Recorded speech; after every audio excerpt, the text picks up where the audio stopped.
İcra Hakimiyyəti başçısının oğlu 700 minlik tenderi udub. Bu məlumatla sizə tanış eləyirəm. Ajans AZ-ın əldə etdiyi məlumata görə Laçın rayon İcra Hakimiyyəti tender keçirib və onun nəticələrini açıqlayıb. Ajans AZ Tribuna Info AZ istinadən xəbər verir ki, rəsmi qaynaqlarda bu tenderin Qayğı qəsəbəsində bir sıra işlərin reallaşdırılması məqsədilə keçirildiyi qeyd edilir. Laçın rayon İcra Hakimiyyəti Qayğı qəsəbəsində abadlıq işləri, qəsəbə daxili yolların cari təmiri, qəsəbə daxili işıqlandırmanı həyata keçirəcək və bu işlərin ümumi dəyəri 696.170 manat təşkil edir ki, bununla əlaqədar Avtoyol Tikinti Servis MMC ilə müqavilə imzalanıb. Yəni burada heç bir problem yoxdur. Tender keçirilir, tenderdən elan olunur və şirkətlər orada öz sərfəli təkliflərini verirlər, amma şirkətin biri odur təbii ki.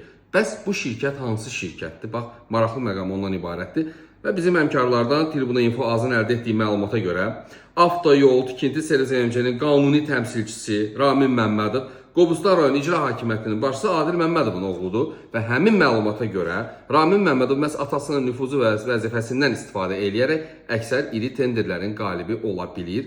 Güman olunur ki, Raminin atasının icra başçısı olması səbəbindən elə Laçın rayon İcra Hakimiyyətinin başçısı Aqil Nəzərli də ona bu tenderi hədiyyə edib. Yəni yazıda adı keçən şəxslərin mövqeyini dərc etməyə hazırıq. Maraqlı məlumatı daha ətraflı geniş olaraq Ajans AZ-da oxuya bilərsiniz.